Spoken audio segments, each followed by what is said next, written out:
এই দেখো বন্ধুরা, আমার ভাই কালকে রাতে নিয়ে এসছে তার বন্ধুর কাছ থেকে মহারানী আমাদের অসভ্য।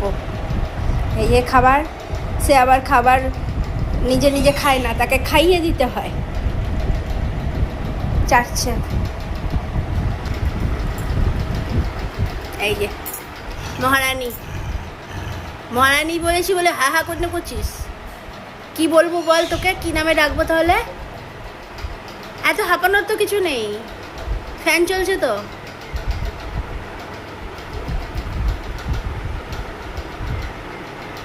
এতক্ষণ একটু হেঁটে চলে ঘুরে ফিরে এলো, ওই জন্য হাঁপাচ্ছে।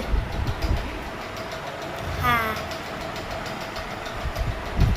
6 মাসের বাচ্চা, বাচ্চা নয়, অনেকটাই বড় হয়ে গেছে। পরিবারের নতুন সদস্য, আপনাদের সাথে আলাপ করিয়ে দিলাম।